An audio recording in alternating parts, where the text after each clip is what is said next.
ഇന്നെടുക്കുന്ന scenes മുഴുവൻ ഇന്ന് edit ചെയ്തിട്ട് രാത്രി ഡയറക്ടർ കിടക്കുന്നതിന് മുമ്പ് ഈ എഡിറ്റർ കൊണ്ടുവന്ന് ലാപ്ടോപ്പിലിട്ട് കാണിക്കുന്ന ഒരു അവസ്ഥ വന്നു.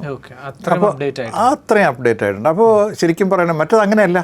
ഒരു സിനിമ 40 ദിവസം ഷൂട്ടിംഗ് ഉണ്ടെങ്കിൽ 40 ദിവസം ഷൂട്ടിംഗ് കഴിഞ്ഞിട്ട് ഇത് ഡെവലപ്പ് ചെയ്ത് പിന്നെ എഡിറ്റ് ചെയ്ത് ഒക്കെ വരുന്നതിനൊരു സമയമുണ്ട്. പിന്നെ എപ്പോഴും അത് ചെന്നൈയിലൊക്കെ ആയിരുന്നു അന്ന് ചെയ്തുകൊണ്ടത്, ഫിലിമായിരുന്നു. അപ്പോൾ ഇത് ഡെവലപ്പ് ചെയ്യുന്ന സമയത്ത് പ്രാർത്ഥനയോടുകൂടിയാണ് പോകുന്നത്. ഇതിനൊരു കുഴപ്പവും പറ്റരുത്. സാങ്കേതിക പ്രശ്നം ഒരുപാടുണ്ട്. ചിലപ്പോൾ ലോഡ് ചെയ്തിട്ടുണ്ടാവില്ല ഈ ഇതിനുള്ളിൽ, ഈ ഫിലിം ലോഡ് ചെയ്തതിൽ ചിലപ്പോൾ മിസ്റ്റേക്ക് പറ്റാം. ചില സിനിമകളുടെ സംബന്ധിച്ചിടത്തോളം ഷൂട്ടിങ്ങിൻ്റെ ഇടയിൽ ഇതറിയാതെ ഇതിനകത്ത് സ്ക്രാച്ച് വീഴുന്നുണ്ട്.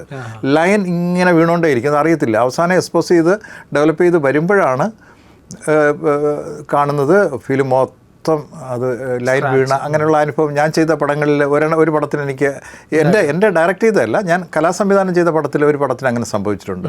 അവസാനം ആ പോർഷൻ മുഴുവൻ മാറ്റിയെടുക്കേണ്ടി വന്നു, ഒന്നേന്ന് എടുക്കേണ്ടി വന്നു. അപ്പം ഇപ്പോൾ ആ പ്രശ്നം ഇല്ല. അഥവാ സ്ക്രാച്ച് വീണുവെന്നിരിക്കട്ടെ, ഒരു പ്രശ്നമില്ല.